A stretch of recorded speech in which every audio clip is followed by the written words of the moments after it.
There's nothing here.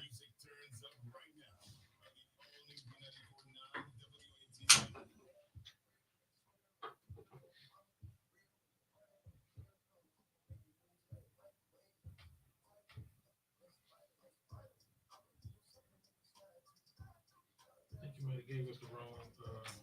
Yeah. Give it to her. Well, you gave us the wrong one.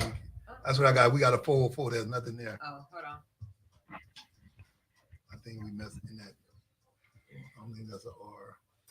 If I type this in on Google, will it take me straight to it? B949 WATV. Welcome in. Welcome in. On Sunday nights, the V stands for Vital. I'm your host, Lady Wu.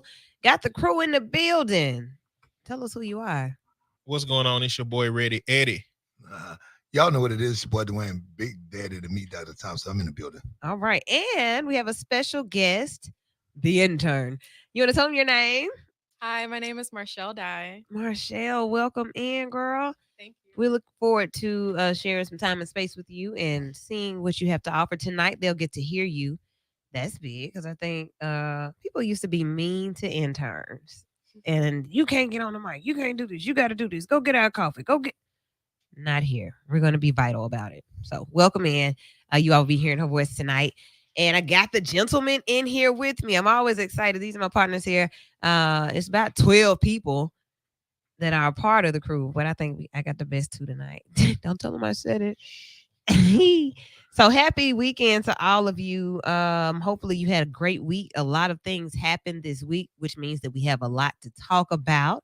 This is the second Sunday of March, I think. Was it third? Third Sunday. I was like, dang, okay. Third Sunday in March. So the middle of the month is already here. That's big. Spring is this week. We're springing into spring. Doesn't feel like it today. Hasn't felt like it the past couple of days. It's been freezing, but a lot has happened in spite of. So basketball happened. Alabama Auburn fans were able to be fans again, very fanatic like. Alabama won. They did. Right? Okay. And then Auburn lost. Gave away the game. They gave it away? Gave it away. Okay. So what does this mean? What's next for Alabama then? Sweet 16. Sweet 16. Is that right? So the whole bracket thing, like now the bracket is starting to close in. Boom, boom, boom, boom. Who might they play? Houston, I heard. Yeah, they're hoping, if they do, but I think that's who they're going to play. Who beat Auburn. Houston. Okay. Now, where was it? I need Gino to come back and tell me about the tie that he said would be happening with like some type of tie or crossover with the different divisions. So SWAC would be playing, like they could play an not NCAA. What is Alabama? What division are they? They're NCAA. Oh, okay. Yeah, that SWAC could play Alabama, like Howard could play them. That's what I heard. Potentially, yeah. Okay, cool. Looking forward to that. Anything else y'all want to add about that before we keep going? Because we're coming back to the games that have been downtown and uptown. We're going to talk about that, but I want to talk about the games first because that's why the people came for basketball. I think it was just a great thing to have. And it's actually when they talked about having two basically homegrown teams right here to play. It was just something that readily doesn't happen. Usually if your teams do make it, they play out of town. Mm-hmm. And before they can come to, somewhere close to you, one of the two either loses or not together. But I do want to say big ups to the city of Birmingham for, making this happen. This was from what I hear behind the scenes, it was a big to do. Yeah. There was many things that had to be accomplished to get them here. I heard. Because from what I hear, I wasn't in the room, but the last time they were here, they were like, don't ever bring us to this Raggedy Shack act again. You know what I'm saying? Because we need to, it's just not up to our standards. And Birmingham, BJCC, Legacy Arena, I think everybody stepped up and did their part. And they had several walkthroughs before they agreed. And they were very impressed at the actual upgrades and the actual facilities itself. So big up to the mayor and his whole team, to the city of Birmingham and to Legacy Arena for, doing something that actually paid off for the entire city economically or whatever, Yeah, or whatever. So it was a big to do. I heard like Legacy Arena, a lot of the updates that the Legacy Arena got were recommendations from the NCAA and whoever else that had to be contacted to, or who had to approve. So yeah, that's what's up. Great that we were able to do those things. Hello to everyone that is now logging in. We are coming to the stream so that you can see and hear us there. See you listening and watching. Keep doing that. We'll be in soon. Sometimes we get really carried away before the show in conversation, and before I know it, it's already 7:00. So that's what happened today. Anywho, that happened. What else happened this week? I heard Donald Trump say that he was going to jail Tuesday. Like he knows that it's going to be Tuesday, like day after tomorrow, he's going to go to jail, or that he will be. Did he say he'll be arrested? What does he know? What? First of all, who told him that? He probably got people all over the government who's willing to give sure. him inside information. And sure. The biggest investigation he got going on is about his tax evasion in New York type stuff going on. So I think what he's trying to do is make it seem like some bigger federal government Democrat conspiracy type thing by being vague about what's happening, when in reality he ain't been paying his taxes in New York, and now they finna get him. And he knows it's going to be Tuesday. He may not even go to jail. I mean, I don't know how tax evasion situations happen. Is it like just pay all that money back and then you good with the penalty? I think you pay it back and you go to jail. Wesley Snipes went to jail. The Chris Lee and his wife just went. They got 12 years in jail for tax evasion. So many other, pull that up. So many people have gone to prison for dodging taxes. And I'm like, now, so the rich dodge taxes, and here we are trying to hurry up and file them so we can get something back. Well, you also got to remember that it's all about who you know a lot of time. But in Donald Trump's case, it's about who you done made upset. Ooh. You know what I'm saying? So now it's extended past who you know. It's about who's the most upset with you, and they're determined to make an actual example out of you. Oh. But at the same time, like anything else, when he reached the presidential status, right? Yeah. There are probably several people, unbeknownst to us, that owes him favors, or that owes him a "I got you," or that actually has the ability to. They can't make it go away because it's so newsworthy, but because they have the final say, they can make it a slap on the wrist, or they can make it. You got to remember, he has been positioning himself to win since he was in office. The amount of judges, federal judges that he appointed, was the highest, I think, in any presidential, standing, any 4-year presidential standing. So he put himself in just in case this happens, that there'll be people in position who have the last word on what his final destination is, that have to, give him a head nod or give him a spank on the hand. So I think it's okay, because at the end of the day, he's not really worried. You know what? This case ain't even about taxes. It's about hush money that was given to Stormy Daniels. That's what this Get out of here. Is about. Get out. Okay. Self-inflicted wound either In way. the world? Yeah, and because I'm Donald Trump, I'm gonna make light of it. This is okay. So we'll see what happens to him on Tuesday. I just thought that was interesting. Some other names that came up. I just got a text message saying Ronald Eisen went to prison for taxes. It's been tons of people that go in. I wonder, is it different if you walk up to the IRS and be like, "Here, I got all of y'all money," or if it's like when you go to jail, all the signs are that you were going to continue to evade if somebody didn't come pick you up. Well, the thing is, a lot of times in a lot of cases, it's like a creditor, right? Yeah. They'll give you warning. True. But if they feel like you're ignoring them, and they feel like it gets to be something that's far out of reach, or what they deem out of reach, then we need to, especially, once again, we talked about that last couple of weeks, white privilege, or on that side, because there are people that are on the other spectrum that owe millions. Yeah. And nothing said. But if we owe a couple of hundred thousand, you know what I'm saying? Yeah. And it's like, oh, you ain't gonna pay us what you owe us? We're gonna show you. Or, we come to you and they come to us and tell it to us, because a lot of times, because you can't use ignorance as a protection against the law, sometimes we just don't know. And the people that we put in place to tell it to us, they don't tell it to us. And they wait till the hammer come down and give us that shoulder shrug. Oh, I'm sorry, bro. We get that a lot of times too. So a lot of times it's the people who you put your stuff in the hands of that have you going left. You think things are being done, and at the end of the day, it's your responsibility, which is crazy. Because if I'm paying a tax professional to do my taxes for me and to make sure I'm straight, then why you come to me first? Shouldn't we be holding hands, skipping, going to jail together? Me and the man name has that, or woman name has at the bottom of this, preparation paper. That's why you got to be careful when you see them signs that say get $6,000 back. You know, and is the place that pop up every year in the same spot with a different name, and like you don't know what information they really put in them systems, and then they get they cut off top, but you don't know how much they got, so nobody can ever find them. The government can't find them. You can't find them. This is a cycle my mama had been caught in for a while. It's like she kept going to these tax people that was in the same building, but it had a different name every year, and so if tax issues came up, it's a situation where the numbers weren't accurate, the emails have been cut off, the business name, it ain't functional no more. It's a lot of people who they will extract funds from the community in this time of year, and you know, get away with it for a long time. Oh boy, that's a show in itself.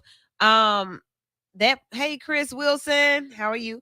That is definitely something that I know happens to people, and then you'll have trusted companies or trusted people who will be, you know, I'm a tax preparer. I know what I'm doing. I know what to look for. I know this. I know how to get to this. But then just as soon as that happens, you get a return, and then 2 or 3 years later, the IRS is at your door and in your mailbox like, hey, so that year that you got those $6,000 back, we need that a little bit. Run that back. Yeah, run that back. What? With interest. What? Oh man. So yeah, be careful who you go to for your taxes. We're gonna have to line that show up soon. I had been kind of sitting on it. But yeah, we got to do that. We're gonna have to get some real deal tax professionals in, because I have found doing taxes to be a hustle. Like people that everybody does taxes. I don't even want to try to say who the people are, what they normally do, but everybody does taxes. Well, and you know what happens is that modern technology and things of that nature makes it kind of easy if you can read a little bit. And what they'll do is, so let's just say TurboTax makes a TurboTax Pro. Yeah. And so all they do is put numbers in, and then TurboTax Pro actually warns you like, this is a little high. I wouldn't put this in about you. And then it's, you know what I'm saying? So they take all the numbers to the max, right? To the where TurboTax has said, or let me say this because we're on radio, things like TurboTax. Let's not say them specifically. Yeah, because we don't know that. That's right. We're talking about things like such as TurboTax, for example. But those type of apps and those type of online availability gives you the warnings, and it lets you kind of play with the numbers and tell you what has been the trend in the IRS system. So if you put something there, say, hey, we think this may be a little bit too high, possibly audit it, so you lower it. And then you get a person the best refund that is possible to the system. Now, the thing is, when you have that, the tax preparer themselves don't really have to know the laws. They don't know what's changed because the actual app or whatever gives you the laws. So that doesn't make, they don't have, all they have to do is be able to insert. So they don't really need to know all the laws and know what it actually means or what laws have changed. And on the nefarious tip, they can manipulate those numbers to the favor of bringing them numbers up higher so that they can take whatever cut they want off the top. And it will be your fault at the end of the day. At the end of the day, the IRS going to send you that letter in the mail saying, hey, in 2017, your tax bill was inaccurate and you owe us $1,700 now. No, like why? But also it's the industry as well. There are other countries where, like, how much you make according to the IRS is finite. It's a specific number that you make every year. If all of that's been reported, they can just send you a tax bill at the end of the year, which is what they do in other countries. And that's just the easy method of knowing what taxes you have to pay. This whole system of, you know, you got to go to this tax file preparer and you got, like, it's a whole industry that's embedded in something that can be so much more simple than what we got. It could be, okay, could it really be, could I trust you to simply pay this tax bill? Like, what does that look like? Once a year, you pay a tax bill on money that you've already spent. Where am I getting the money from? Well, I'm saying, like, for most people who ain't running their own business in the W-2, they company already negotiated how much they pay the government for your tax bill. Pay too much, then you get something back. If you pay too little, then you're gonna owe some. So for most people, at the end of the year, just sending you a receipt that says we owe you this much, your check is coming, or you owe us this much, send us that. It will be much easier than dealing with a whole system of tax preparers where some of them are nefarious, some of them are gonna scam you, some of them gonna scam the government, and at the end of the day, you got to deal with all of these issues. So I wonder who Donald Trump and Ron Isley went to, and the Chrisleys, all the people that have gone to prison, who did their taxes, and how much they get, and where are they? Because that goes to what you said. Like they should be. Well, and a lot of time with people like that, they willingly. What happens is they find that they willingly misreported, or they purposely didn't say I got this or that, right? And so then that's where the real issue comes in, because they'll say, well, okay, I had this person prepare. They'll go to prepare, and the preparer will say, but this is all they gave me. Yeah. You know what I'm saying? And so then they'll be like, hey, what happened? Oh, I forgot. And I forgot don't keep you from out of jail. I ain't lying. So it does happen. So you have to have your preliminary people, the ones who are balancing your books and making sure deposits are paid, making sure balances are covered and handled, all of those things throughout the year, so that when that does come, they can just hand over the information. The easiest way, though, just like Eddie just said, the easiest way is when you're in the entertainment industry, when you're in a industry where you deal with big numbers all the time. Yeah. The easiest thing would be to do when you get, say, you're a Justin Timberlake or a what's his name? Just got the show at Usher or whatever, right? Mm-hmm. The easiest way is for you to, whatever those shows are, is what the taxes are, pay either that or pay a little bit more off the top. Instead of running a check, just running a check, and at the end of the year, then if you pay too much, you'll get it. But if not, you can't miss what you don't have. And that's what happens a lot of times. You want to hold on to it, and in the promissory of I'm gonna pay it at the end of the year. Yeah. And you don't realize how much it really is. Just think about people who win the lottery. You know what I'm saying? Just think about, they don't really even realize that there's a gambling tax, which is higher than a regular tax. So you say I won 40 million. You don't get 40 million. You don't. Yeah, you get, I think it takes 40%. Is it 40 or 39? It's like 40% off the top of 39. But it's like you rich. You rich now. You ain't never had this much, so be grateful for what you got. But and that's just like the football players who sign the contracts. Yeah. Things that nature. Oh, he just signed a $30 million deal. Yeah, okay. Why? He don't even realize that 10% of that 30 million, and not even 10, because sometimes they got a agent who's been taking care of them since high school, right? You got costs and fees, plus a lot of agents now are doing 15 and 20%. So 20 off the top, boom, that's gone. Then you got Uncle Sam that's gonna come because you got a lump sum, right? And you're gonna get taxed off top of the NFL and places like that gonna make sure that's coming off the top. When they even give it to you, they're sending that check over there to them people, right? They ain't even letting you 1099 to pay your own taxes. Oh, you an investment. Yeah, that's coming up. That's coming up off the top, right? And so now you got 20% missing with another third. So you almost down to half of what you thought you made. So your $13 million deal just turned to a 7.5 or 6.5 million. Oh boy. It's like you want to be wealthy, you want to have money, you want to make money, but then it's like you start hearing stories like that, and you start having people to do the math, and you do the math, and it's like, well, maybe this is easier to manage than being wealthy. When you become wealthy, it's like that's more money, more problems. But not really, because what you end up having is it's like the question I asked one time: why would a rich person want to take on a job such as a mayor or such as a governor or such as a person in politics, right? That's paying far less. It's the loopholes. No.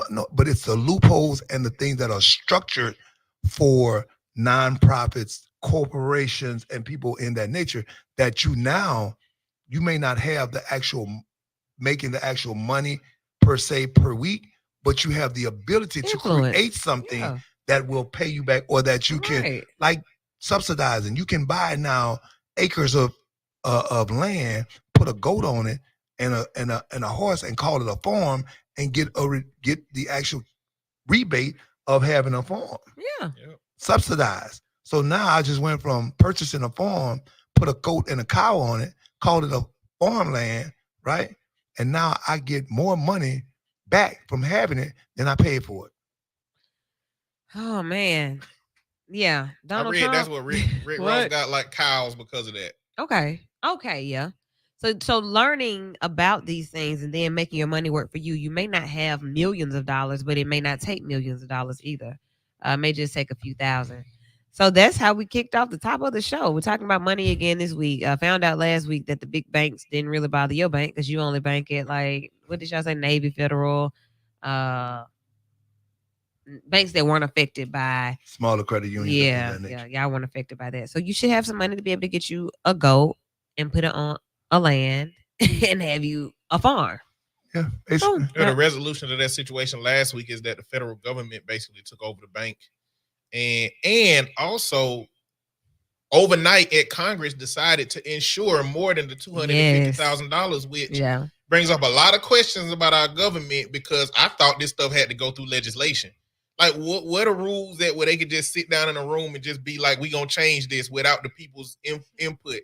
We are getting into territory where questions need to be asked in this situation. Like, what process was that they decided, like, what happened to if you a bank that fails, you fail? I'm sure they're going to show you. Well, right here in Article 2, Section 7, it says that in the event that blah blah blah blah blah happens, underneath Section 6, Pro 1, 1976, when my brother was in trouble, and he put it in there to make sure that's the loopholes that I'm talking about, though. Exactly, those are loopholes. Because this is my concern. Did they make them folks give them bonus checks back? Because they got the bonus checks the night before the bank actually went under. Remember the day before? They gave everybody a bonus now. Everybody. Who got a bonus. Everybody? The employees or the people? Employees for the bank and the people running the bank. All of them got bonuses the day before the bank went under. So it's like, hey, you get $1 million, you get $1 million, don't worry about it. The government's gonna take care of it. You get $1 million, you get $1 million. Oh. I would give y'all $1 million if I knew that somebody was gonna come and take over. Like, it's cool. It's illegal. I mean, but they come to help. It's illegal. Okay. You made it sound so easy. Like, hey, bro, look, how much can I get them? $2 million. Y'all gonna come clean it up after? Get you $2. Yeah. They all got fired. Biden said they are all of the presidents of the companies are fired. Like the CEOs of the companies, they are terminated now. Wow. So meaning that those loopholes are obvious. These were bad investments. Like, banks don't have like physical money. Like, they use your money. They have our money, right? Yeah, they use the concept of your money to pay for a whole bunch of other investments. And they bought a whole bunch of low interest bonds that turned into high interest bonds, and they messed up the church's money. That's just what it was. This is what makes people say, I don't trust the bank. This is how we go back in history to the penny savers clubs and the organizations, the black banks, and the idea that and sleeping on your money. Yeah, that too. Putting it in a can, putting it in your shoe, like all of that type thing. At least I know I can trust myself with my money. Well, and what you have to look at is that, and this is the real deal.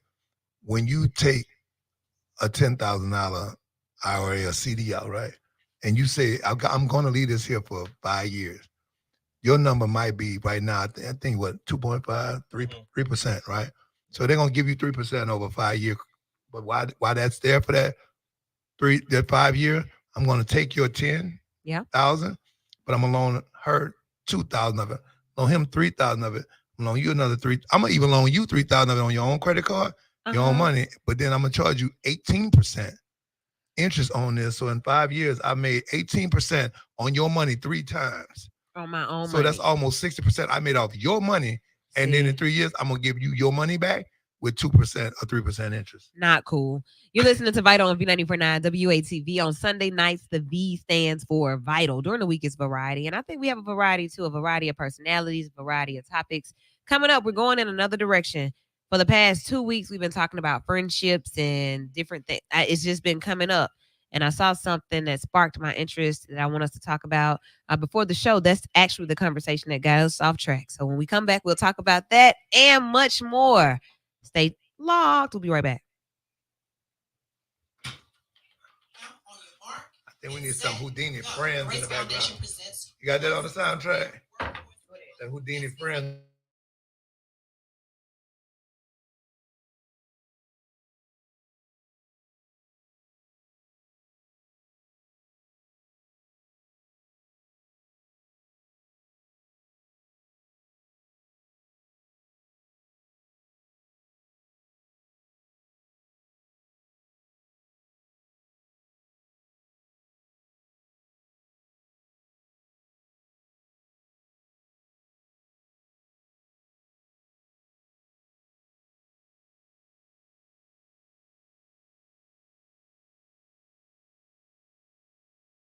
investing in all of that stuff. Is it a net good for society?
Here so that you all can hear us on the stream. Shouts out to everybody who's tuned in wherever you are. Let's see. Do I have a song? Let's see. I do. This one right here is where we're going next.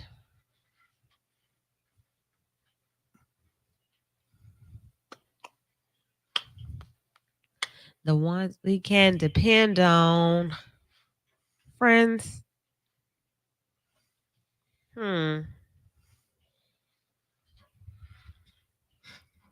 Let's be. Hey, hey, hey.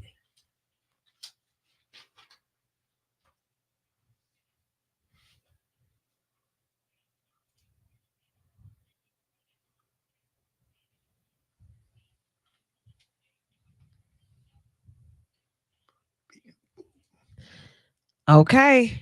I think that's got that, like, when you really listen to it, what our friends. So I was scrolling and saw that Shanquella Robinson, a young lady that was killed on a trip with her quote unquote friends, and it has just come out recently that one of the workers in the place where they were staying reported that, you know, they went out, they found the young lady deceased, and went out and told the friends that she, you know, she was going to give them a moment. I'm going to give you guys a moment. I'm going to step out. Person says that she stepped out of the room and they started laughing. They were laughing. She heard the friend group laughing about or after the death of their friend. Now, I've lost a relative in the recent past, like a few weeks ago, and nobody was laughing immediately after. Like, nobody was laughing at all. There was nothing to laugh about, even if there was something to laugh about. Like, you put a pin in there and you save it for after this moment. This lady says she stepped to the door and they were laughing. And then about 10 minutes later, they asked her for transportation to go to dinner. Wow. So yeah, Shanquella's friends, and then, you know, Dejanay Jackson was the one, or is the one that's facing charges for her murder, but they laughed and then they went to dinner. I really would like to hear from our intern because she's closest to that age bracket, and tell us what do you consider, friend, or on a trip like that, what would be some of the do's and don'ts? How do you feel that that's a possibility for someone your age or in your you know what I'm saying, in your bracket or in your circle to even think that that's possible? What are your thoughts on and that? turn your camera so they can see you. That'd be great. My thoughts on it are, I feel like most of the time when you have friends, or generally like when you speak to people, like, you know, when they're acting shady, you know, when they're acting funny. So it's like there could have possibly been like sly remarks up until the trip. So it's like you have to kind of trust your intuition. Like, okay, if they're doing all this to me now, like we haven't even gone anywhere, like I've never done anything to you, like I've been nothing but a good friend. Why would I take a trip with you when you aren't even treating me right, when we still in the States? Like, you're in my house, you disrespecting me. That's always a sure sign that like someone doesn't have your best interest at heart, because a friend is going to be a friend regardless. And if people are comfortable disrespecting you in your face, what you think they're going to do behind your back or get you alone to be able to attack you? Right. So what happens when you're too eager to be liked?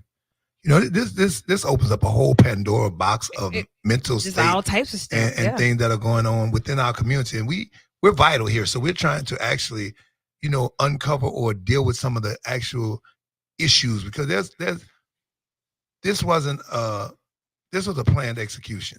Mm-hmm. You know what I'm saying? Like this wasn't just it just happened, like an accident. Yeah, or an accident or Right. something. This was, when we get her over there, we gonna deal with that there. Now, do I think the killing whole part? I think you have to be a certain type of person to plot murder, but I think you wanted to assault or to make them pay for whatever it was, and it got out of hand. So before the show, when we were talking about this, and I said that I've seen and heard of situations where friends or associates or whoever it is may go somewhere or have something going on, and like, we don't really mess with this one right here, but they so and so friends, so come on, whatever.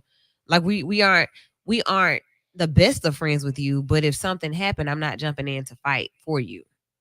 I think that could be one way of it. Like we're not that close. You're close with our friend who is really our friend. You all right, but nah, we don't rock like how you do. That's one way that things can go. Then the other way is, I say that we're friends because it's easier for me to be connected to you than disconnected from you, and that kind of led to what you were saying about the jealousy and envy.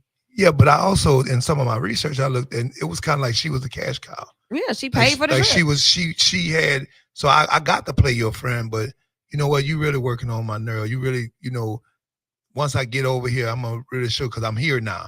You know what I'm saying? And I'm gonna do whatever I need to do to show you, or to show you're not all that, or I'm just using you, or it's plain out evil. I mean, there is no way around that part of it. But the mindset or the things that people do. Let's just backtrack for 1 second. So I do a lot of TikToking and watching online. So Okay. I have this thing that it really disturbs me when they do this gold digger prank on TikTok. I don't know if you see it, but I meet a girl at the gas station. Mm-hmm. She doesn't want anything to do with you. She don't really want to talk to you. She sees you got your clothes, whatever. And then when you walk away, right, and you walk to a nice car, or you walk to a farm whip, a Lamborghini, latest Corvette, whatever the case may be. Okay. She sees you, and now she wants to conversate with you. Okay. And then not. But here's the danger. They go as far as getting in the car with a total stranger. All because of the car. Yeah, agreeing to meet them at their apartment or go to their apartment. Okay. And this is all because of a car that could be rented, maybe not even theirs, or even if it is theirs. What does their car have to do with what are they going to do for you, how they're going to treat you, or what they're going to, and you put your entire life and livelihood on the line to be a part of something, or to be connected with somebody that seems as though they have status or they have something. That's dangerous and that's crazy. But that's the mentality that's going on in these days and time, which makes things really, really kind of eerie to me. What you think, Ed? To me, this gets into a criticism of capitalism. And I got plenty of criticisms of capitalism to go around. But essentially, last week, we were talking about how everybody got to have a side hustle just to survive out here. And we got people who are looking for, beanstalks and the magic beans that's going to take them up, that Jack and the Beanstalk situation. Right. It's like, and that moment for a woman may, in her mind, be the way I don't have to work, the way I don't have to grind, the way I don't have to hustle, because another part of it is when you introduce patriarchy into the situation, we have marketed ourselves as men as the money that we have being where our value lies. And so, like, why is he using what he knows that our society caters to draw her in? Like, it's a whole system of that everybody is catering and acquiescing to in this conversation. Yeah, and that's the thing, though. We also have to realize, like, the ones we watch, they do it for the sake of other people watching it. But at the same time, that I used to think a lot of them were set up, but some of them are actually real. People actually have this true mentality, because I see it on TikTok or see it online and think, okay, well, they set that up, but that was just something that they did for the camera. Mm-hmm. But I've been in places and we'll see a guy leaning on a car or something of that nature, and because of the car he's leaning on, a girl will walk right past the guy who's trying to holler at her or asking her, come here, may I speak to you or whatever, and like, give him the hand or let him go about his business. But then when she walked past and the dude leaning on the car, hey, not even young lady, hey, Red, let me holler at you, babe. And Hey, this your car? And a whole conversation goes on. Or they'll tell their friend, girl, go ahead, I'm going to go with him and we'll meet you at, so it's. And then they're like never seen again from stuff like that. I really feel like this goes deeper into like self-esteem, both on like women and men, like on their part. Because obviously I feel like sometimes men use material things to lure in women because of the lack of things that they want or don't have. And also women see things and it's like, oh, he got a car, like he got a nice car, he got money, he gonna take me out, like he gonna buy me nice things. And all of it's really just to like flex or like show that like you're doing better than the next person. When in reality, just because someone has nice material things, that doesn't mean that they're going to treat you the way you need to be treated. Yeah. And Chris Rock, that's good. Chris Rock has a stand-up where he says that men are only loved under the condition that we provide something. Mm-hmm. And if you look at society, yes, that's kind of like the role that we have been pigeonholed into, the providers of things, meaning we have to work. Meaning that the way that having money translate is that's how we get women. But that's not how you actually get women. There's a lot more involved in that part. Like, yes, you will get a certain type of woman if you pull up in a Ferrari, but the kind of healthy, fulfilling relationship that you get does not come at the forefront of somebody seeing what you got from across the street and then going ahead and committing themselves to you because of what they see. That's not how you get to that healthy connection that we all genuinely seek to have. But those are the roles that we are embedded in society. So yeah, when a man has a car, he know that he can attract a certain type of woman. Mm-hmm. And when a woman see a man with that certain type of car, she believes that she can have a certain type of life with it, whether it's true or not. Mm-hmm. Oh, 994-8949 is the number. I want you to get in on the conversation as well. There are so many different scenarios that could lead to, I wouldn't say to this. This is the extreme, but there are so many scenarios that could lead to people proving themselves as far as like not being true friends, not being associates, or having low self-esteem, or going for the material things. There's so many different things to think about, so many layers of conversation we could have. I can say this. I'm not easily impressed, period. Never have been. Like I've always had my own car, my own whatever. I don't care. I really don't want you to pick me up because I'm going to drive myself. All that type. I don't get that part. But for girls that do go for that, I want to hear. I don't know that they even listen to the show, but I would love to hear from them and guys as well about that. Like I do have standards, but your car, what else might they have? The watches, the chains. Well, I don't even like that. I don't. It doesn't mean anything. It's really superficial to me because that's only an outside appearance. Like, what's going on the inside? Like, what's in your heart? That's what's gonna like reel me in. Yeah. But you young ladies, both of you, because I don't know you much, but I can hear in your voice you have standards. You've been raised properly. You have morals and things of that nature. Woo, I know you. You have these things embedded in you. I know your parents. You understand what I'm saying? But I'm also entrenched in community. I deal with young people and, you know what I'm saying, inner city schools. I deal with suburbs. I deal with young people and the mentality and the things that are missing. Like, we have to really understand that the moral fortitude and conceptual ideology of what are morals and what are values. You know what I'm saying?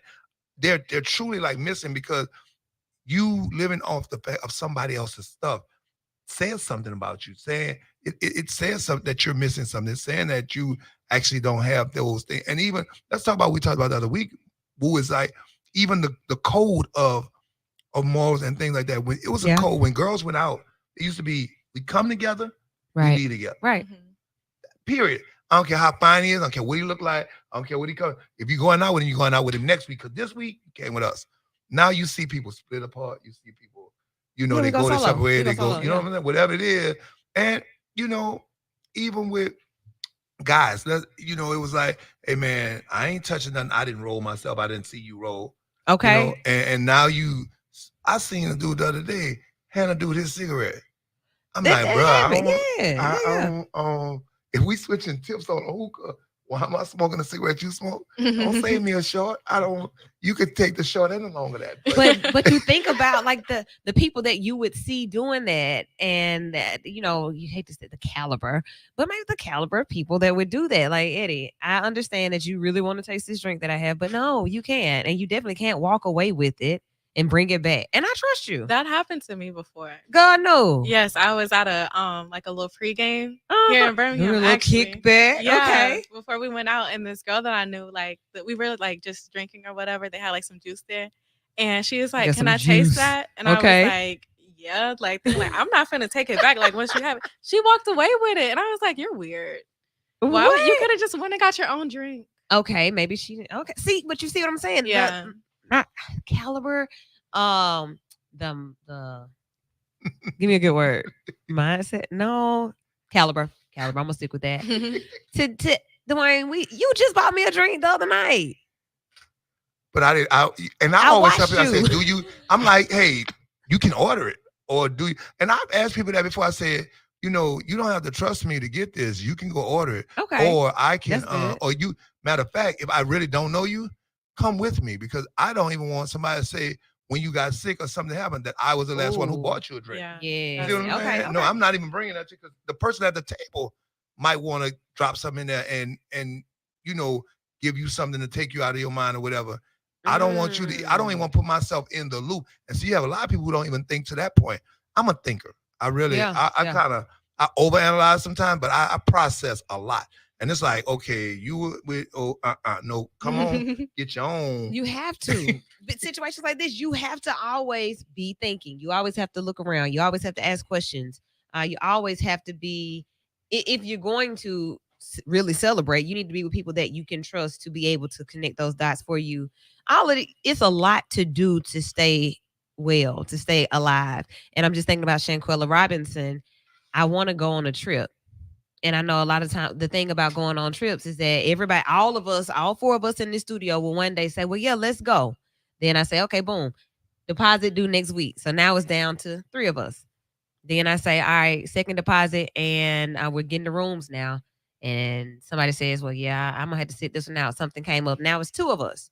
Then the 2 of us, I tell you the next step, and somebody else says, well, yeah, I don't have my ticket, or I couldn't get my ticket on my passport. I'm still going on my trip. So then you go on your trip, and you go by yourself, or you go with somebody that you don't enjoy, or you just take random people. You take these associates because you really want to do the trip, or you really want to go, and then you end up dead. That's scary. Well, you know, I think a lot of it, I don't perceive it as like a moral position. I look at it more as social conditioning. Social conditioning. I look at it more as like the roles that we are pigeonholed in come from society. And I do think that a big part of how I see this, another way I see this issue of developing, is just poor social skills. Man, like what you Shanquella, say. not just generally, even Not if knowing. it's just not, you know, wanting to be liked, you know, or even having. And that's what you think. Like maybe she didn't even know the telltale signs of when people don't like you. What are those signs though? Because people real fake. People are fake, but I feel like it's like the sneaky comments. Like, okay, a little sneak dissing. Yeah, like, oh, you got your hair that color. I don't know why you got your hair that color. Like, you could have done better. Stuff like that. But, and it's like, what do you mean? And that's when those I'm things side-eyeing at that point, right? And that's when those things are present. Let's say that those things are not present. Okay. Let's say that they smart enough to know that she a cash cow, and what they do as a group is they don't communicate these things in a way that she can hear it. Ooh. So how are you figuring that out then? What are your boundaries? And this is where boundaries become important in the conversation. Okay. Because what I've learned working with kids is that some kids come from families where they all just sip from the same cup all the time. And like literally? Yes. Like the same drinking yes, cup. it's like let me taste that. Let me taste this. And some kids grow up in families where like, no, we all drink and eat in our own rooms. Yeah. Like we don't interact with each other during dinner time. And so you met somebody who has don't understand what your boundaries are. Right. And that's where us as individuals got to start being able to understand that we need to communicate our boundaries. Mm-hmm. It's like, well, if you're going to take this drink, it ain't going to be out this cup. So you better go get you something for me to pour this in. Open your mouth. Yeah. And now from here on out, they know that you're not one of them people. Oh, yeah. You know that you share them drinks with. As a parent, it makes me think about how stressful it had to be raising me. Because I'm thinking about like I've always been social. I've always been a part of something, always away from my parents. And as a parent, you just think about, oh my God, I pray that I've given my children the skills that they need to thrive and survive in this world, and the insight and just every integrity, insight, everything that they need to be able to navigate around other people who may not mean them well. But as a parent, yeah, you have to be watchful, yeah, mindful, protective, and instructional. You understand what I'm saying? So when you see those things, when you realize it, when you know that they may not even know, right? You pull them to the side. You say, "Hey, okay." So I'll give you, for instance, my girls. We live in what they would call the suburb. You know what I'm saying? And so they were used to people doing certain things, right? So they came to Birmingham, and they went to some show at the BJCC, and took this thing, and was talking, and didn't realize the girls were setting them up because keeping them distracted. So when they set their phone down to wash their hands, the girls are distracted, and the phone gone. Wow. But here's the crazy part: when they call me, Daddy, I'm going to check the lost and found. No, we don't do that where you are now. What? It won't. Let me save you a few steps. It won't be in the lost and found. It's just lost, man. Yeah, no, it's stolen. No, it's stolen. You know what I'm saying? But they were like, and this was a real question for my kids. Yeah. Who would do that, Daddy? Who would just take your phone? Who would, the folks that you were? I said, what they did? I said they were strangers. They're talking to you. They're holding a conversation. Yeah. Okay, because see, your daddy know this. I'm used to it, but you're not used to that, so you can't even. And that's what happens a lot of time. People can't even imagine folks doing that when their mind can't go there. Mm-hmm. Well, I think as a parent in those roles, it's like you're trying to balance how not to deliver a life that you know all too well that you don't want your children to know. Right. How do you not help them feel like they in that situation, but also prepare them for if they ever in that situation too. I think it's a hard balance to figure out. I am so like my daughter knows me best. I would think I'm very, very open and direct with her in moments. Like I don't wait until well, let's have a sit down. No, girl, look right there. Mm-hmm. That right there is this, and let me tell you what happens when you do that. Or when I was in college, this happened, and I just straight up. And she was like, for real? And we'll have a conversation. And I will say, look, if that ever happens or when this happened, this is what I did. And we talk about it. We'll laugh about it. And she'll tell me what she would do or what she has done. So I think Eddie said a lot of things, though, because you have to understand. You have to be open. You have to understand that a lot of people don't do that because you also have these parents who are trying to live these fake, fictitious lives in front of their children who don't want their children to know some of the decisions or some of the things they did or some of the things that happen in turn of even sometimes how they how me and your mom met. Oh man, I'm telling you. Me and your mom, we met, we were out and no girl, your mom was told. I was there, I seen her, I hollered at her, and we, you know what I'm saying? But you don't want your child to be so now you're not and get this again though. You're unique in your thought pattern and process, and plus you're a therapist, so you do thinking for a living. But think about all the people who lives you're involved in who don't think like you, who don't process like you. Eddie, we got friends who have our thought pattern and process are foreign to them. Like, bro, why you thinking like that? Why would you say that? I ain't wanted there, bro. And then they in a hole somewhere by, yeah, man, you were right. And and to add to the raising the children piece, like, you happen to have a child that's as independent and strong as you are, and a lot of kids don't have that. Some kids, it'll terrify them. Telling them the raw truth will terrify them enough that they don't even take risks or do the things that they should do. So you also have to understand the temperament of your child. And some of them is like, oh, that can happen to me. I'm gonna have a blade ready for it. Like, some people gonna be too like the way that you deliver the message with understanding your child and how they process it is how you got to calculate how you deliver that message. Some kids got to be delivered it at level 1. Hey, baby, let me tell you about these people in the world.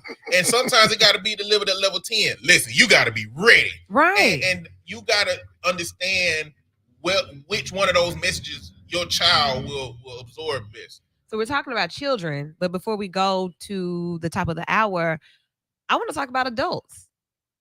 There was a post on Facebook not too long ago about I did one day about a woman with no friends. Is that a red flag? That's just one. That's one of them.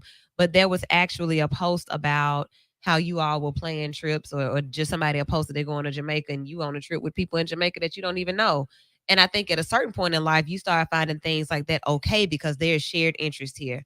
These people must be single people or couples too that are trying to do something different. So I'm going to go.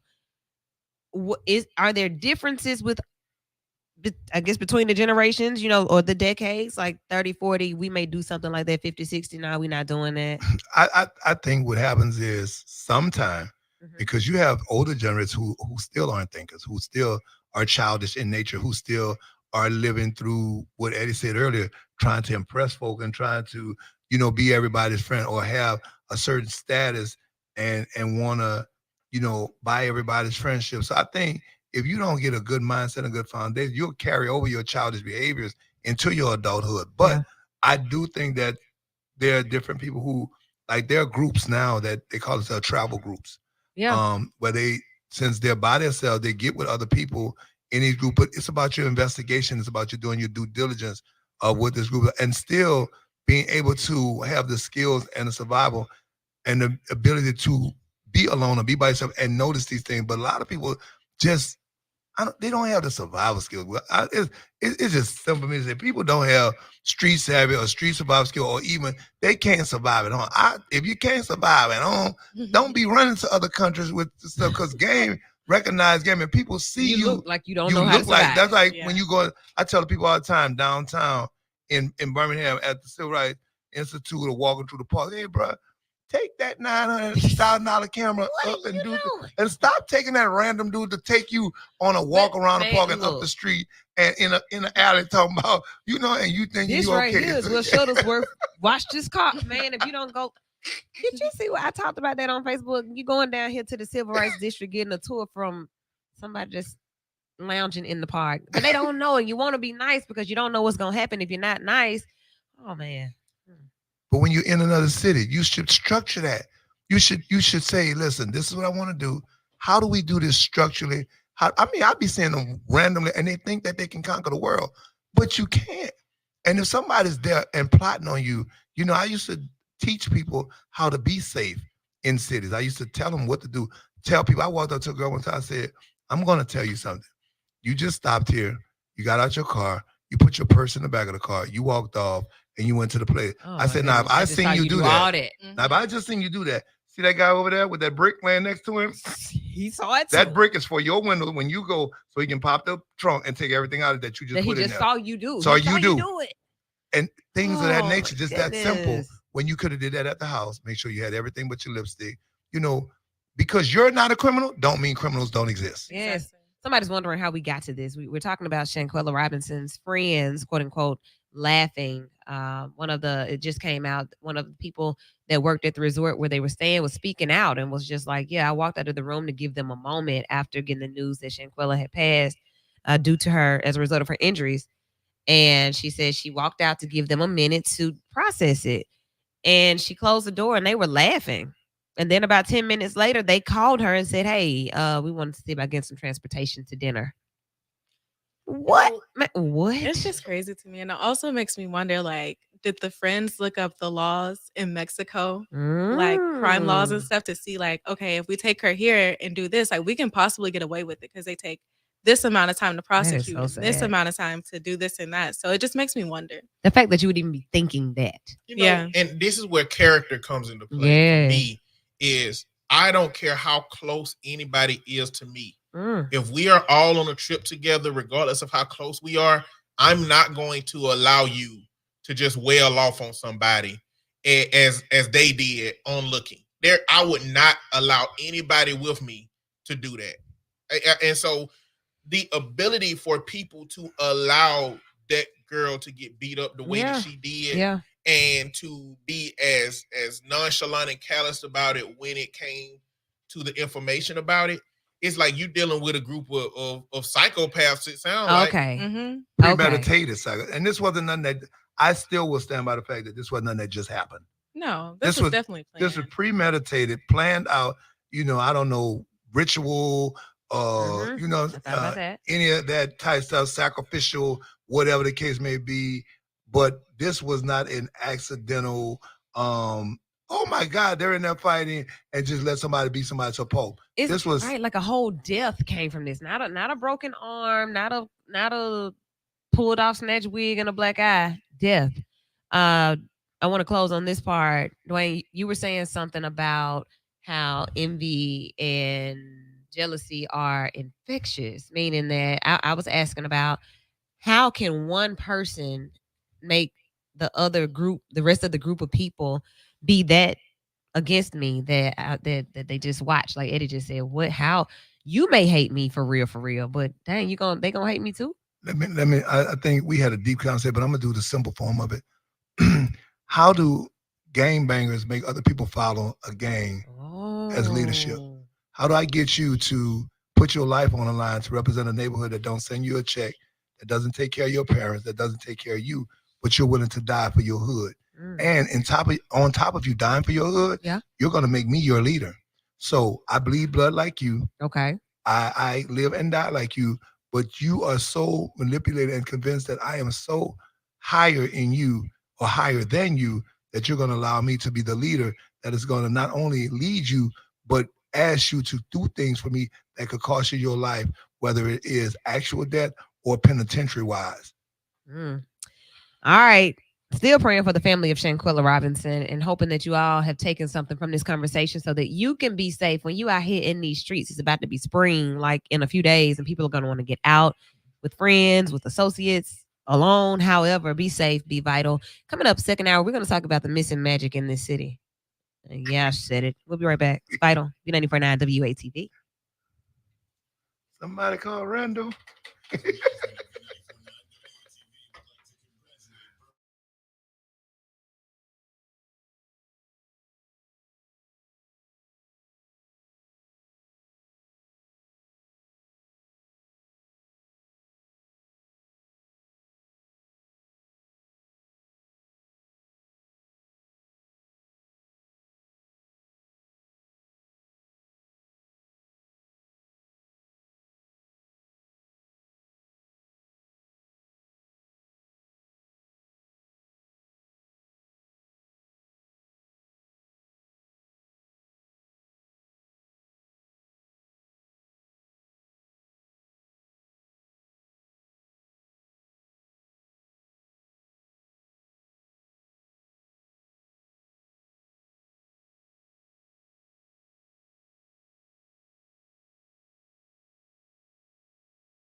you all were talking about friends. Yes. And what happened to the young lady is just awful. There are no words to express how awful that was, what they did to her, murdered her. But I want to say that I grew up in a time in the 70s when we were partying hard and having a good time, enjoying our lives, going to concerts, Marvin Gaye concerts right here in Birmingham at the Civic Center, Sly and the Family Stone, out at Legion Field with many others. I can't even name them all. There were so many. But we were blessed to grow up during a time where people were friends. Yeah. They looked out for each other, like you all mentioned. You went to the party together. You left the party together. Whatever gathering it was, you looked out for each other, loved each other. You didn't look sideways at each other and have some hate in your heart and spirit about your friends. But it struck me when you said about your daughter, and I'll just go ahead and say it, which is my granddaughter, and how you are rearing her. And we're very proud of how you're rearing her. She's rooted and grounded and knows how to take care of herself when she's out. Right. And I just appreciate that. And it's the same way that your dad and I raised you, where you could come to us and talk to us about anything. We didn't pretend. We weren't pretending people. We didn't live our lives that we never made any mistakes or did nothing wrong. We didn't live our lives like that. And I noticed that Minister Dwayne said something about that. And it's good to rear children like that, where they can come and talk to you. And I think it will help others to know that, to let them know, have it where your children can trust you to come to you. Right. That they can trust you to come to you. And that's how I was reared. Okay. I could go to my parents about whatever it was, including my grandmother. And we could talk about whatever. We could work it out. I came up, and I'll say this and I'll go. I came up during a time when they were smoking marijuana at the Parliament Funkadelic concert at the Boutwell Auditorium in the 70s. They were smoking it on the floor, and the cops were in the room with it. Nothing was said or done, but that was the time that I came up in. Right. And I had a choice to smoke or not smoke. My choice was to not smoke, and I did. Be honest. What did you do? And I'm honest, and I can be honest. See? I wouldn't be anything but honest. See? But it was my choice as a teenager to do it or not do it, and I decided not to do it. Okay. But that was the environment that was going on, and I'm just trying to help you all with understanding some things about Birmingham and coming up in the 70s. Yes. There were prostitutes on the stroll on 4th Avenue North, downtown Birmingham. Right. This is the type thing that was going on. Great segue to where we're going. So we talked about, she started out talking about Shanquella and the situation with her friends, but then went into what she saw in Birmingham growing up in the 70s. Now here we are in 2023 in the Magic City, and we were talking about the basketball games earlier. And oh man, the city was so excited. The city was excited to bring the World Games. The city was excited to bring, what else have we brought? All the things. USFL. Yeah. Oh, yes. USFL, the Squadron, all of these different things that have come to the city. Okay. All of which are positive things. These are great things for the city. Great adds to the Magic City. They bring us a lot to do. Full seasons of football, full seasons of basketball. I saw a calendar put out by Councilor Woods. I talked about that last week, of things to do in the city that are coming to the city. But every time something comes and leaves, I don't know. I would assume this happens in other cities where when something comes and leaves, the people talk about it. they give the reports, and it's not always good, especially here. Maybe because I'm at home, but I always hear about, well, this happened and this should have happened, this didn't happen, or this we don't have enough of this or enough of that. I hear that more than I hear, man, it was just dope. And is it because it's just not ever just dope? Like, so yeah, that's the conversation. During the game, people came in from all around for these games, for March Madness. They came to the Magic City for March Madness. And they said that they were staying in Uptown and wanted to be able to walk to some spots to kick it. And nothing was open. Y'all ain't got nothing for us to do down here. We got to go across the town somewhere. We got to go somewhere else. What y'all think about that? You got thoughts on it? The missing magic in the city. This is one of the criticisms of people who have visited Birmingham in the past. Just saying everything closed at like 9:30, 10 o'clock. For real. Yeah. And other cities you go to, you can be in Charlotte, you can be in Atlanta, but in bigger cities, it's like this stuff always open, always something to do. But and not just walk a house. Yeah, that's always been a criticism.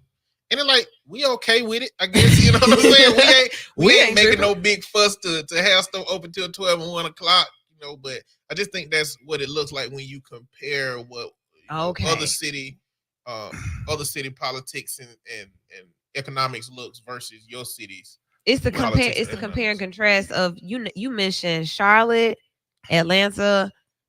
We're Birmingham. So like what comparable cities can we talk about when it comes to what's here and what's to do and where to go and what's open? So I got crucified for this conversation. After me and you had the conversation, full disclosure, my wife works with the Birmingham Convention Bureau. So she up it. I need you know what I'm saying? So and stuff. Okay. Yeah, I got you. Okay. So I told her, I said, well, we was having this conversation. And like, what was she like? But this thing, and we try to promote. I say, but listen, I talk to people when I drive Uber. Yeah, okay. So I talk to people that when they're in my truck, I'm like, where you going? And why are you going? Well, I wanted, and when I'm in, like he said, when I'm in Tennessee, I could do this. I'm from New Orleans, Bourbon Street. It's different thing. And now Bourbon Street has another area Freeman on the other side, on Elysian Field, but it's two places now. So it's two sides to do that. And the thing is that in Birmingham, although we have the lake views and the places out, people want to just come out of their hotels and just be able to walk and see and feel the essence of local stuff.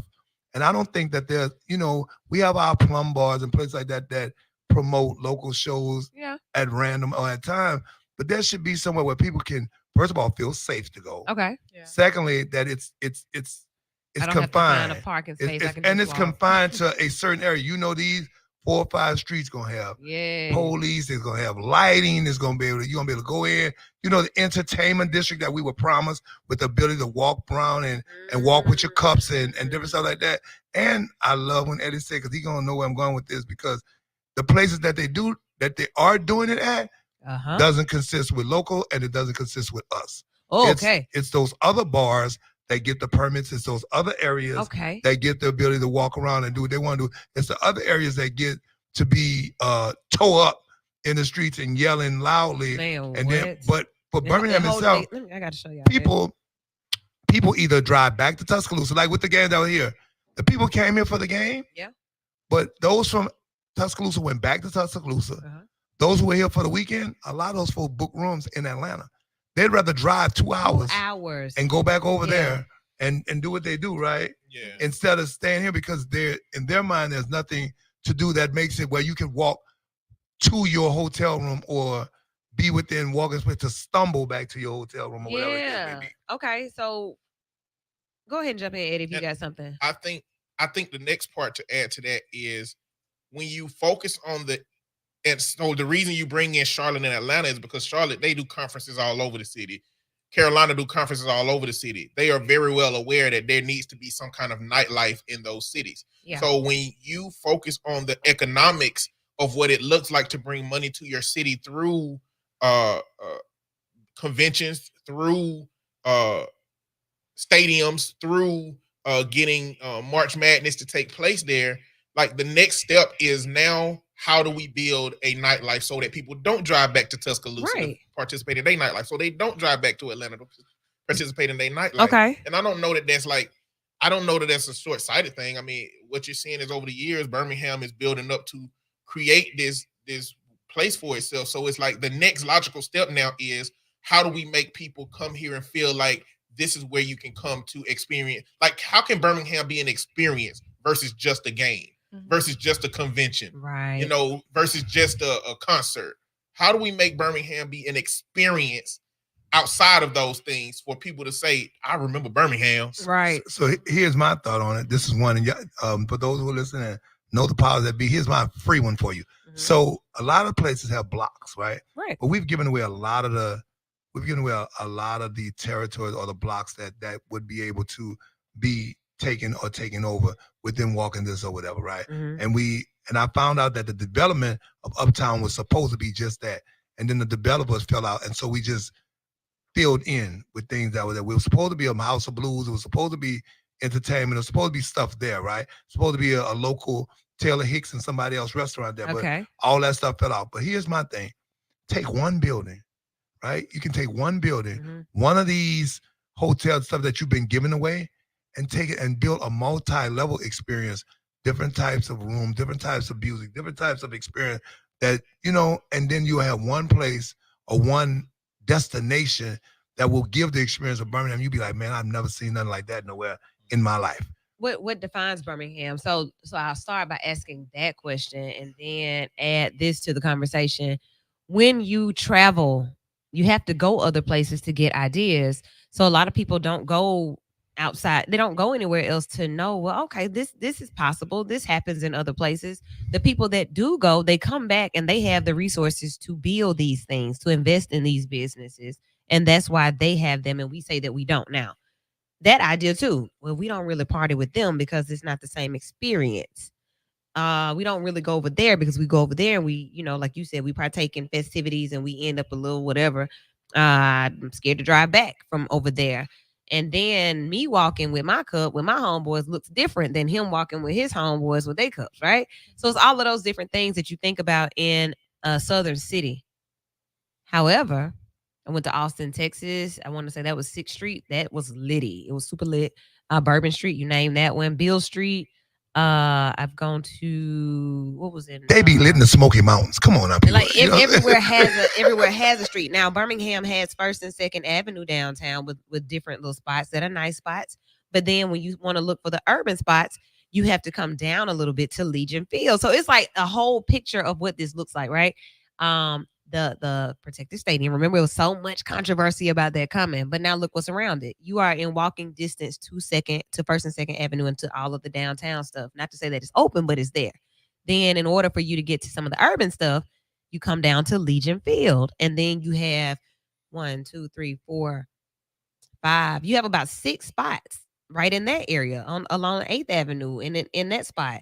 So it's divided. It is divided. How or should Birmingham develop some type of staple entertainment? What would we be known for? What would people come here and look for? They're looking for the Eddie Kane experience. They're looking for the Temptation. They're looking for the music. They're looking for what Birmingham's been known for, the jazz. They're looking for down home. Civil rights. No. They got that. That during the daytime. But I'm saying for nightlife, we're just as known for music as well as Memphis. We're just known for music as well as Nashville. We have produced some serious musical talent that is known nationwide. We have. So I think people come to Birmingham, not only we promoted the civil rights and stuff harder, but when people actually do their research, they see, oh, he was from Birmingham, oh, he's from Birmingham, and oh, Ruben's from Birmingham, oh, Taylor from Birmingham. I mean, American Idol did a lot for Birmingham and Birmingham music and stuff like that. So I think people want to come here and experience those type, musical situations, and they don't really get it when they get here. You know what? I want to put the question out. 994-8949 is the number. 994-8949 is the number. If you were not from Birmingham, what would make you want to visit? If you're visiting, please call and tell us. Like, if I didn't know about Birmingham, what I would know would be civil rights. And that's why it would be on my list. I would think that I would need to come for that. I don't know what else I would be looking for here. I don't know that there's a Lady Wu in the Vital Crew here. I don't know that yet. I don't know about I'm not going to shout spots out or places you can go because that's not what we do here. But I don't know that. All I would know about Birmingham is civil rights. So what else could we be known for? Like what? I think that's something that's yet to be established. I mean, Magic City. When my uncle lived in Birmingham, we grew up, and he always used to talk about the Vulcan. Before I came up here, like knowing what the Vulcan was or what it meant, it's like something can be established. And I'm like, what would it look like to incentivize businesses to put some semblance of what Birmingham defines as its culture into its spaces, so that people, when they do come there, they can all get an understanding of what I experienced there was this thing. Okay. I'm still trying to see what that is. Though, would Vulcan make me want to come? No. I mean, I'm just, so me mentioning Vulcan was just that there was some things about a place that I had not been to that meant something to me, and I'm saying, people can come here and leave here with something that meant something to them that reminds them of it. I don't know. I mean, I'm not in a position to say what it should be, but I know that there is a magical thing in these cities that can be established. So would it be a creatives lane, like just a block full of creatives and just people out all like under the lights down there downtown? People that just can get out and create, like they're creatives. They break dance and they sing and that would painting. actually be a great idea, because in Atlanta there's a strip called Little 5 Points. Yes, so much stuff to do out there, and it's like it's stores, it's crystal shops, it's so much variety for people that are into stuff like that. We don't have things like that. And back in the day, that used to be so African oriented, like that. That is a great example too. Peter Street. If Dave was here, he would be talking about Peter Street. I went to Peter Street last time I was in Atlanta and looked around. It has that energy. You know that Atlanta is known for a lot, but you can say those things. Atlanta is known for real, their music scene and culture. Birmingham and history, history, and that's it. And then and I think Birmingham is this. There's certain cities that are destination spots, and known that after you do what you're gonna do, you're gonna have the ability to party, or just say twofold, like New Orleans twofold. It's Bourbon Street, Voodoo. It's going to the Bayou. It's going to find out about the tombs and the above ground tombs. There are different things, and it's food. Okay, that's 5 things for New Orleans, right? Yeah. And then you take a Memphis, Tennessee, and there's a Beale Street, and there's a, you know what I'm saying, and there's the there's history there, and there's the Rainbow Hotel, and then Nashville, stuff like that. Then there's 2 things in Nashville. There's Elvis, and there's Dolly, and there's music, right? So I think we have to get to the point where we're going to be a multi-experiential place or not. Okay, let's go to the phone lines. Caller, you're in with Vital. What's your question? Hey, Woo. Hey. It's Chris Coleman. How you doing, baby? Hi there. Abby Award-winning Chris Coleman. How are you? I'm all right. Look, y'all talking my language. I've been talking about this for 3 days. Look, I get to travel a lot. I DJ a lot outside the city, and I'm gonna tell you that I thought that would work great here is if you've ever been to Dallas, Texas, they got this place called Texas Live. It's incredible. It's like there's about 15 to 20 clubs, 3 to 4 levels. They got a cigar bar in there. They got restaurants. They got clubs. They got a big old club with like 6 movie theater type screens where you can watch games and stuff, but they got a DJ that's in the middle, but it's other clubs. They got rodeo, folks riding rodeo stuff. You can shop in there. It's called Texas Live. And they strategically put things right across from Texas Stadium, right across from where the Texas Rangers play, and right across from where the soccer field. They're all right everything's there. Together. Okay. So when you come out of them stadiums, you're going right to the money. Okay. And Birmingham has a lot of land downtown where they could build something like that. That church that they're trying to take the land from. That'll be a perfect place to put that. You get what I'm saying? So all I'm saying is, once again, I think the people from Uptown are so used to just Birmingham, they wasn't thinking about everybody else. There's no way that I would have closed my venue when these games out. I'd have been hiring DJs like, I need y'all to come in here and play. That'll make me some extra money. None of that happened. So what I'm getting at is you got to have forward-thinking business owners here, especially in that entertainment district. You got to think outside the box. You got to travel past Tuscaloosa. You got to travel past Montgomery. You got to go to Atlanta. If you own a business here, There's no way that you shouldn't be going to Atlanta, going to Just see what's going on, right? Right, and bring that back here because a lot of people from Birmingham travel. Right. And they go out to see this stuff. And for us to drop the ball entertainment wise, somebody was saying, with the history of Eddie Kendricks right here in Ansley, with the history of Dennis Edwards right there in Fairfield, with Ruben being from here, Taylor Hicks, it should have been something entertainment wise in all of those spots down there after hours. So like they just that you remember Chasers that used to be right there at the wall. Yeah. So I didn't know this until I had to walk up on it. Chasers is now where Todd English Club used to be. What? Like yes. So why not that spot at 10 o'clock turns into an entertainment establishment where people can walk in, get a drink, hear music, have a good do. None of that happened. Wait a minute. So we're gonna have to talk about that. I didn't know that happened, first of all, but then secondly, before we go to break, I think about as a business owner overhead costs and some like that's what's been coming to mind for me. I'm not gonna stay open. And I know that you all are so finicky in Birmingham. You support who you want to support. You party with who you want to party with. And y'all might not come today, but y'all might show up next Saturday, and I can't bank on that. Well, no, if you got if you got 75 to 80,000 people that are going to be somebody coming, in town, somebody coming in there. You got to always bank on 10 to 15% of the crowd that's coming into town can't come to your business. Okay. And I'm saying like that Thursday, the opening day that Bama and Houston and all of them played, how many people, it was crazy downtown. So you mean to tell me if you knew this was coming and these folks started coming in here Monday, I'd have had flyers or somebody out there say, hey man, we opened this. You just got to go get it. And I just think we don't have a lot of go-getters when it comes to being down there. I didn't see one March Madness after party. So look, Chris, thank you so much for that. What he just said was some go-getters. We know that October, the last week in October is coming every year. What is that, you guys? Magic City Classic. Magic City Classic. Magic City Classic, people do parties in a car. They will do a party in a phone booth. They will do a brunch in a wherever. People are at the church. Everybody is inventive. Everybody is creative. Everybody is thinking about hustle and ways to make money for the Magic City Classic. We know in enough time how to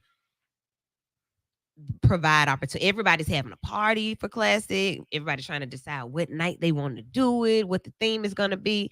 But then you have all of these other events to come, and then just a regular weekend, and it's like we're afraid to do it. But Eddie says it always when he talks about capitalism. Because a lot of times those same people who do that for Classic, they're here now, but they're scared to put it together for the others, not realizing that the others spend money and they'll come out more than the ones that you think look like you that's going to support you if you throw something for them. It's others. Crazy. Who are the others? Just other people, other cultural people, other people that don't look like you. Okay. Or who don't party where you party at, things of that nature. Creating a space for them because they're looking, but you have to create that space. Put a pin in that. If I'm bringing the others, I don't need y'all coming with y'all other mess. We're going to talk about that after the break right here on Vital V94.9 WATV. On Sunday nights, the V stands for Vital. We'll be right back. Yeah, I want others to come. Okay, so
B94.9 WATV, where the V stands for variety with DD in the morning. During the week, on Sunday nights, it stands for vital.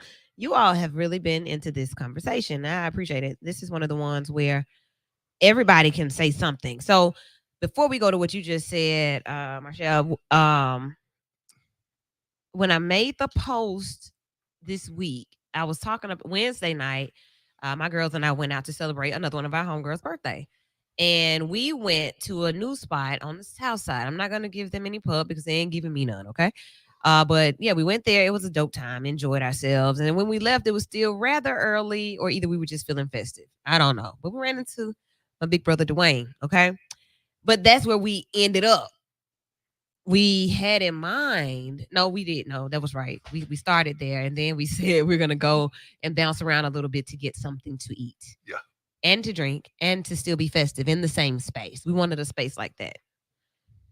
We rode like around and around and around, and nothing was open. So this was before this story came out. And I was just like, this is so crazy. Like, if we were in so-and-so, just different places I was naming where I've been, and on a random Wednesday night, you can go and kick it. Even if it's just you and your people, which is what I really enjoy sometimes. Like, those times are the best. We didn't have that opportunity. We walked up to one spot, they were counting the register down and kind of smiled at us, which is like, yeah, we could close. It was like 10. I'm like, dang, that's crazy. Then we went to another spot. They were just all the way closed. Like, hadn't been there at all since last Saturday. Then the next spot hadn't been there since Saturday. And this is middle of the week. For me, the weekend starts on Thursday. Wednesday is a precursor to the weekend. Why aren't you open? So I was already thinking about that. We have to give things a test. You know what, y'all? We're going to stay up until midnight. And let's just see how it goes. Then once you see that nobody's coming, now you can adjust. Don't just not be open. Because it was Wednesday night. You came in there promoting, you're doing your thing, but still. What? I think that we just, and like you said, people taking chances over different stuff, but it's something as simple as, okay, so I fry fish every Friday. Yeah. And it's like, you know what? People go, why are you closing at 6? Why are you closing at 6? Okay, let's try this. So last week, I stayed open until 7. Okay. This week, daylight saving time, I might try it till 8. Because if it makes dollars, it makes sense where I can get enough customers in there to pay for the staff, to stay open, right, and make a few dollars. Or people say, hey, you know what? I get off work at 5, but I can't drive all the way to Best One by then. I don't want to rush and then get there and you close or whatever. So there are things as a business owner you sometimes want to adjust and see if it works, or even in the fact of just taking that night of trying to create something. We talked about that earlier. You have to be creative and you have to have forward thinking. I think a lot of time business owners get set in where they are. They get comfortable, and they don't want to adjust and want to do things different for whatever reason. They're satisfied with the numbers look like. This day brings me this day brings me that. I make this much a month, and I'm done with it. So. No. And I wonder, I guess the part I wonder is, like, how much should the city be invested in helping businesses create that culture? Like, if we leaving it up to business owners to make the decision of they should just, stay open to 12 and 1 to see what's going on. If the city is interested in that transition, what would incentives look like that would make them open up to, or make it worth their while in some capacity? Like, I don't know what that look like. You get taxes. It goes back to the top of the conversation. How should the government invest? Like, should the city only be invested in, like, look, we bringing money to the economy, everything else is out of our hands? Or should they be invested also in creating that culture in terms of what it can do in terms of the people's desire to return to the city? Because we have these things, because we have this creative corner for the artists, because we have these places that stay up at night, because we have, Birmingham Live, because they can go to this thing and they see it's nothing they ever seen in another city. You know what I'm saying? I was surprised that the last caller did just say the business owners have to be this, and that.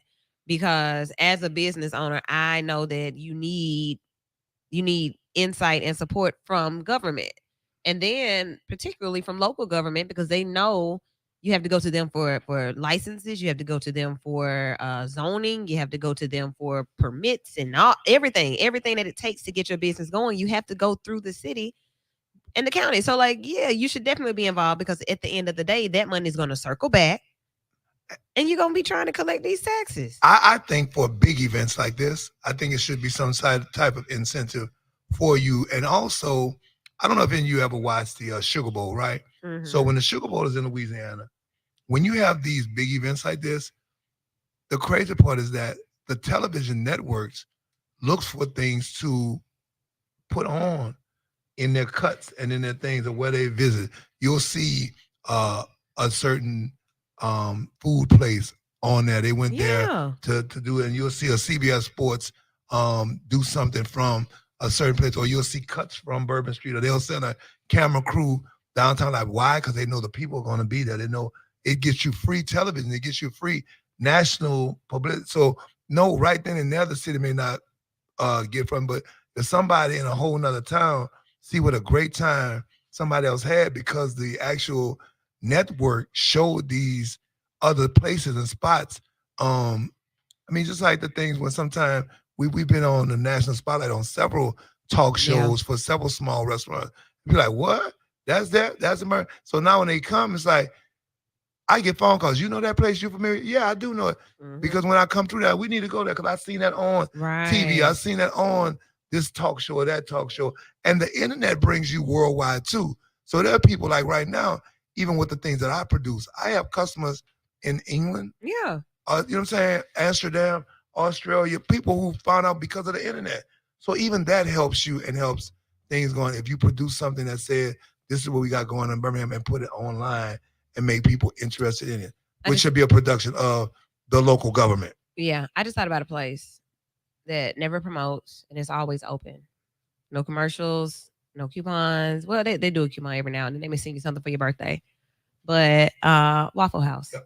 Well, and Waffle House, they do get promotion. They do a promotion because you get waffle for your birthday. I know. The promotion is somebody always turned up and getting turned over a table at a local Waffle House. So they get the internet going real strong. The last one, that woman caught that chair. Did y'all see that? That woman caught that chair. They were like doing a whole like drawings of her as like a hero and my goodness. But that's their advertisement. Folks getting whooped up in there. but the idea that no matter where you go in the world, in these United States, you can find one is going to be open. Some of them are like a party, other ones are like a diner. But it's the idea that it's understood. Right. Let's go to the phone lines. Caller, you're in with Vital. What's your question, comment, thoughts, or feelings? My thoughts are that a lot of these businesses do not get involved with the chambers. So the city really just provide a service, and it's really the chamber that kind of help create that ecosystem on the behalf of the city to kind of help push what you all are trying to create, because they know all the players, they know all the zoning information, they know all the incentives, they know how to pull it together to kind of push those businesses in the direction to kind of create that atmosphere. Gotcha. And a lot of Black businesses do not engage with the local chambers. The Chamber of Commerce. Gotcha. Thanks for that. Okay. So that's something to keep in mind.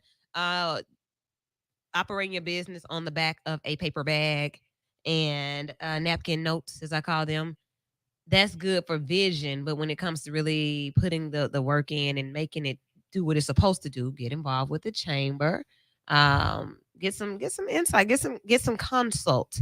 So what do we say? We still don't have an answer to what Birmingham is known for or what we can adopt as a thing for us. I'm down for the music side of it. I think Birmingham has enough music history. Yeah. Right? And I think there are enough people from Birmingham and people that have come through Birmingham that have musical background that it can be another destination as far as musical mecca. You know what I'm saying? Because we've already played the church hand that we're not going to be a gambling mecca. We're not going to have a lottery mecca. Okay. We're going to let's keep letting our cars go across the state line and spend all the money for that. Yeah. So now let's take something that, and do the music. But see, with that, we don't want to become known for drinking and smoke, and so we play the fine line of this whole we want to be the Bible Belt place and uphold the when it's convenient for us. Now, somebody on the post said that, and please, when you do these things, consider those people who don't always want to just drink and smoke. Y'all act like that's all that a good time consists of. And I heard that loud and clear, and I've thought about that before. Being a therapist, like people they come into to try to get over substance use disorder and being triggered. And if that's all we think that a good time looks like, what else could we? So, what are some alternative things that we should have that are open late? Well, you know what? Food. Birmingham is being known across the world for food. It is becoming a new place. Well, people are wanting to be destined Birmingham to eat, but people don't eat late at night. So that's still not a nightlife situation. People are coming here to experience the food because they're hearing more and more about Birmingham food and the restaurants. We have several James Beard Award winners here in the city, chefs. Mm-hmm. So we have high-end restaurants. We have local food trucks that have been on major networks. They have. You know what I'm saying? So there are several things for food, but food doesn't too much carry over into nightlife. So if we can kind of find a way to merge the food thing with the music thing, I think then we also have a good start. I think that's a great idea, especially like music wise. I feel like Birmingham could kind of take on the idea of like a space where we could do like free concerts. And obviously someone would have to fund it, but like you could have local artists come out and perform for the people. And like you could also have like food trucks and stuff. And it could be a thing where it's like monthly or like every weekend or something like that that could possibly draw people in. Or just pull up. Like that, yeah. I think like you are dead on, but the resource piece of it, like people getting behind like a bank or a major corporation or investors getting behind something, and then not because of how small Birmingham is, a lot of people have already done business together. They have the people that they do business with, and that they have kind of blocked that off. Mm-hmm. So those people may do something. Some people may come. That leaves out another group of people. So then you have these people that do it. Some people come. Then Vital does it. Some other people come. Then Chris does it with the think tank. Then a few other people. Like it's different people, but it's the same people. Like we pulling on the same different people. So my question is, let me throw this one out there. I know a lot of people that have came from Birmingham, started in Birmingham. Yeah. And then went other places, right? Mm-hmm. Why are they scared to mention that they're from Birmingham? Because why they want to be from ATL? Why they want to be from New Orleans or Louisiana when they were here? They were from here. Why is that a problem for them? Because we need to figure that out. Exactly. Yeah. Boy, you from Pilsner. Okay, so the identity crisis, or maybe not an identity crisis. I don't want to identify with that. Because what are we giving them to identify with? Okay, so what are we known for? That'll be my question tomorrow on social media. Be sure to check it out, Lady Woo. Now, when I go places and people say, well, where are you from? I say Birmingham. You know, like my friend may say Alabama, and I'm looking at her like, oh, what? Birmingham. You from the south? Yes, I am. I couldn't tell. Yes, I'm from Birmingham. So the fact that people can't tell kind of gives me the idea that Birmingham may be known as a melting pot, a Southern Mecca melting pot of everything, like culture, creativity, those things. I think that's more of what I see it as. It's the magic. It's all mixed up. I mean, I'm not from here, so my honest opinion and what people think of Birmingham, still to this day, they think it's country.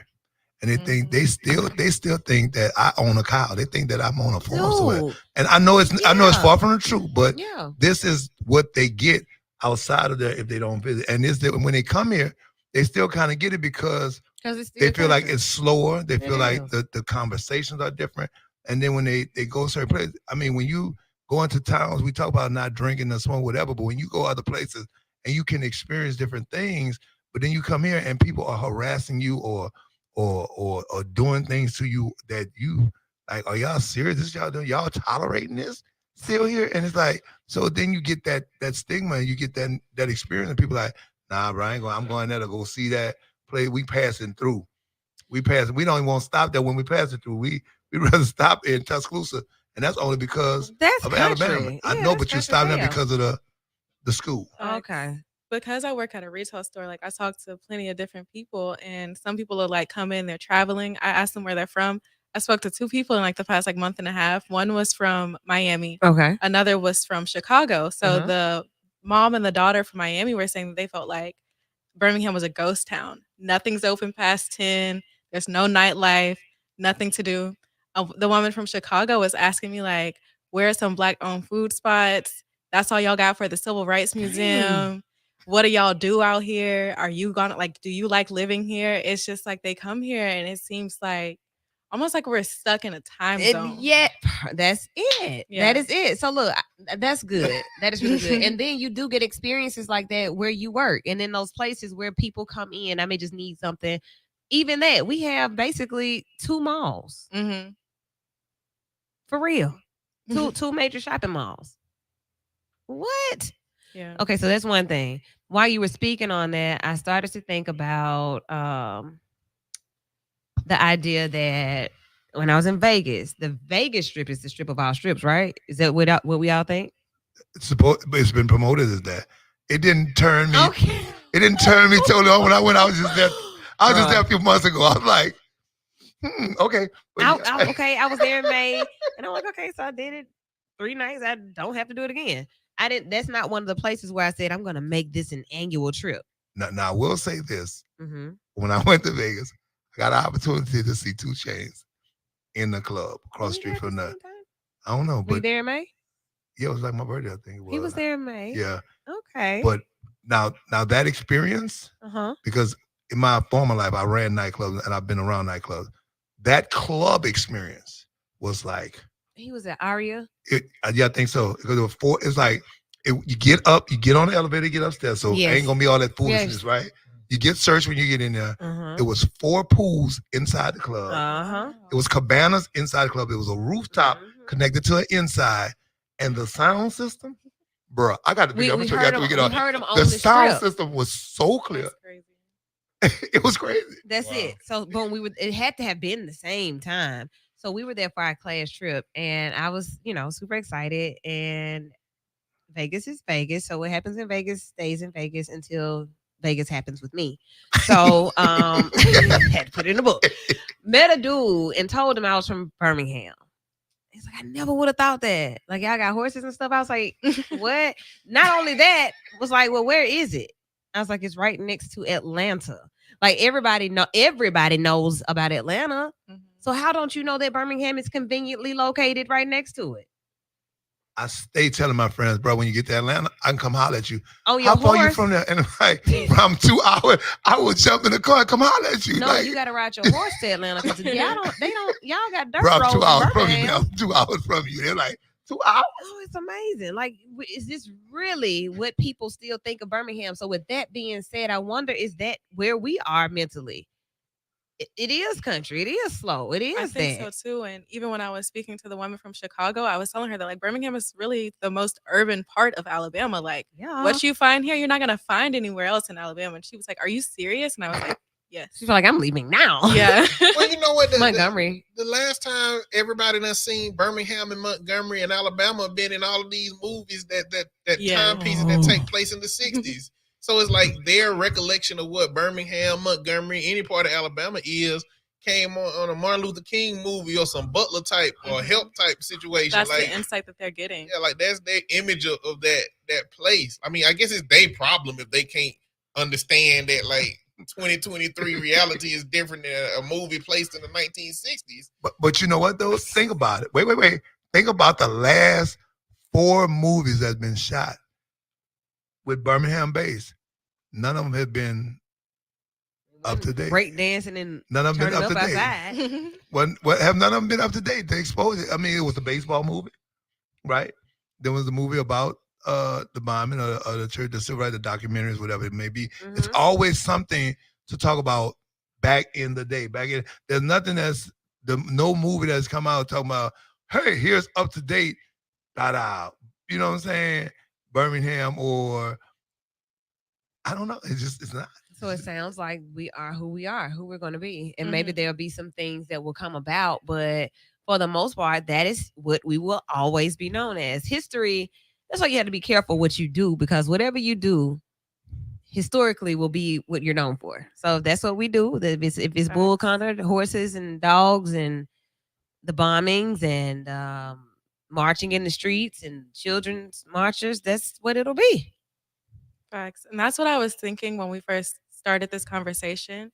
You go to different places for different things. So it's like Atlanta will probably always be known for like the nightlife, turn up, hookah, all of that. New York, whatever you do out there, Texas, like all those things, like you go to places and you have like those significant ideas about like what they bring to you and like to the city and stuff. And here it's just like, it's just gonna be what it is.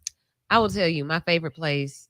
I haven't been everywhere, but my favorite place, even in my mind before I went to New York, was New York. Yeah. In my mind, I knew I loved it. And when I got there, I liked to went crazy. The apples are food, though. The apple is just, it's so much in the apple. I mean, it's known for, but just think, and remember I told you all these cities that have multiple things they're known for. So the apple, right? It's known for everything. Shopping, right? Entertainment, right? News. Subways, money. News. It's just it's there, you know. And you talk about the Statue of Liberty. You talk about the harbors, the bays, the military boats. It's just so much stuff that's and that's a much bigger place than us. But I'm still saying, just like you say with a entrepreneur need multiple streams of income, a city needs multiple reasons for. We've been stuck in one. Like I said, now it's two. We got the civil rights and the history of civil rights, and now we got some food, but neither one of them is after 8. So we after we done, we can leave here. We can leave at 6, right? We can leave Birmingham at 6 and make it to ATL by 9 and really start our night. For sure. Do you feel like it's any reason to like lean into that history, like the National Museum of African American History in DC, became a very popular. Like, is the Civil Rights Museum enough, and is it reflective of the retelling of civil rights from 2023, or is it still just like a 1980s, 90s retailer? Like, do we feel like it represents the story well enough to bring people here to want to hear that story be told?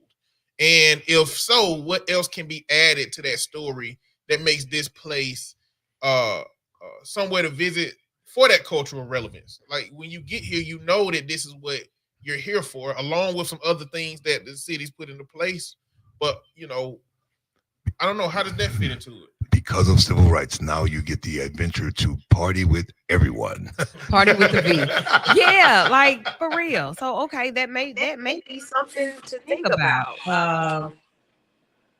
If that's what we are, knowing who we are is important, right? So we know who we are. We know that at this point, it's about the heritage. It's about the culture. We had the Heritage Festival, and that's who we are. We are that. That was the epitome of Birmingham. Those artists from Birmingham, musically performing in the park with food trucks and vendors. That is who we are here, and that's cool.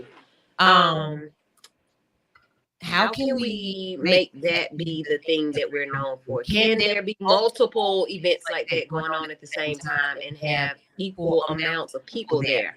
That's always a fear. And I do events, so like I always think about that. Okay, you got 2 brunches right here. I do one at the same time. We pull it, like I said, we're pulling on the same different people. That'll change once you start doing events. Let me read this comment. This is another issue. Ticketing and towing for events is a major problem here. I feel that the city gets greedy. I don't think they realize the negative impression that they make in doing that. In the long run, it will make some people stop coming downtown for entertainment. This is true. Now, a lot of those lots are privatized lots. They're privately owned. The towing company works for the lots to collect. So maybe every car they tow, more money they get. I don't know how that goes. They do. Okay. So when I think about late night, you don't have as many issues with late night, but parking decks are important. Parking decks with ample exits. All that. Well, the thing is, the parking deck is not within reasonable walking distance for a person, and it's not secure enough for people to really feel safe enough. But even as the city has tried to this week, put in place signs and things to let people know that these lots are private and they're responsible for paying.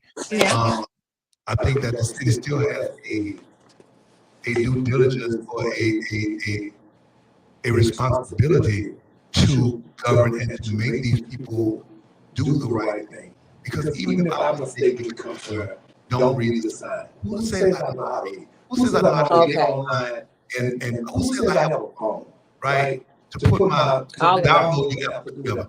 what the case may be, it's still, when it's all said and done, $350 to get my car back from parking in the wrong space, even after the store was on last week. The lady actually paid the part. Her tag fell on the floor. They didn't see the tag. They towed her car. When she got there, the man said, well, sorry, we didn't see it. We told it. We got the charge because if I don't charge you, they take it out of my pay. She had to pay $350 to get her car back, even though she had paid. I'm going to get it back. Once I get in here and call your manager. No. The manager was there. They made her pay. But she needs a lawyer now. I mean, that's obviously, but still, it's beyond this. But still, the problem. See what's the problem with that? Because they're not government. Nobody can tell them what to do and how much to charge. $350. That's insane. That's crazy. But that's what you're paying. And like, so the last city I lived in was Charlotte, and on Saturdays and Sundays they didn't charge for parking on the weekend. They didn't charge for parking on the weekends. It's like wherever you can find parking on the weekends, that's where it was. That's where the events were. Yeah. And like 2 weeks ago at a barbershop talk, a bunch of our cars was at the risk of getting towed. Mine specifically went out there. Went out there to stop them. And it was a completely empty lot. It was a completely empty lot. There was nobody in the lot at all. So it's like, what do you do to accommodate having a lot of space in the city, but these people are private, and because there is no supervision or no oversight, they can just be predatory to cars, even though like it don't make sense. Like so parking, time management. Over here, we talk about so many things, resources. This is the fast final five of the show. When you are trying to bring people in, I want to come to the city, I want to turn up, I want to have a good time in the city, I want to come to shows in the city, I want to do events in the city. But I don't want my guests having to walk. Like, I'll walk. I don't mind. Like, I actually enjoy that. That's another part of New York that I love. You can walk wherever you need to go. I mean, anywhere. Or you can get your train. We don't have that. And then walking ain't for everybody. We're not set up that way. So when you think about planning things, and then you plan several things right downtown in the uptown area, I went to the UNCF gala whenever it was, and that weekend it was Daddy Day, it was the high school basketball championship, and it was something else on the other side. It was like 4 different events, 2 parking decks, 2 hotels, and a few restaurants. Mass hysteria. So I don't know what could be done about that. I don't know whose call it would be. But everybody else is saying, just go back to the old Larry Langford antique and get a dome. Where would it go now, though, people? They already being protected. Final comments, guys. What are you thinking? It's a fast five. I'm thinking there's a couple of things that people have to think about. Safety, right? Everybody wants to be safe. Lighting, I mean, we just barely got out in the state lit. So, you know what I'm saying? And also, variety. I just think those 3 things are important. Safety, lighting, variety, and giving people choices of things to do. Everybody's not stuck in one situation. So give them things to do, give them a variety of it, make it safe, make it well lit, and go for it. Okay. You have to create the culture of your workplace, of your home, but in this conversation of your city. Like you got to create a culture that you want people to participate in. And that culture has to be something that aligns with what people desire to be a part of in order for them to see your city as something valuable enough for them to return to, and to take away the imagery of there's a horse carriage and buggies around there. There's actually some entertainment and some things that I didn't expect out of this place. Like, how do you get to a point where you can wow people who come into the place? The concert ain't enough to keep people from driving back after that. You know, the conference ain't enough. You know, when you hungry at late night, you want to walk the city and see what the culture looks like. So just creating the culture of the city through the voice of the people who are local is going to be important in that endeavor. I like that. Okay. What you got? I agree. I feel like Eddie hit it on the head. You just kind of have to create what you want to see, because that'll eventually like bring people out, get them like talking about it. You got to get the people talking. You got to get them experiences worth coming back to. Let's give them something to talk about. And they're going to talk about it anyway. That's what they're going to do. Yeah, that's what we're doing now. We're going to talk about it. And hopefully that talking will turn into some type of movement, some type of support from the people that. Okay, that's the idea right there. We need to get behind that. So that support from each other is important too. Like if we're all speaking the same language about what we see and what we think is needed, we should be able to collaborate. I see very little of that. That's a whole nother show topic. A whole nother show topic. So we'll be doing that soon. And hopefully having some of the people that feel that they have the solutions to come in and have a seat with us and fill these vital chairs. That's another conversation. Can we collaborate to really make the Magic City be magic? Because to me, ain't that magic about people thinking I ride around on a horse tour. No, own a horse, not any own it. You ride a horse tour? Sure. Okay. Yeah. You've been listening to the Happy Award-winning Bible show right here on 94.9 WATV. We return next Sunday. Spring break, maybe. If not next Sunday, I'll definitely be here tomorrow for a lady who's midday feng shui. Kicks off with the free lunch flashback at noon. We're going way back. Don't miss that. And you'll see the rest of us out in the streets being great and creative. How do you think you guys about our intern? Oh, we love him. I think we're keeping him. We're going to keep her. Definitely. All right. Okay. Y'all have a good night. Great week. Be vital. You're doing a wonderful job, and you're going to do great in whatever you decide to do on radio. You jump right in. The personality is there. You're able to articulate. I heard very few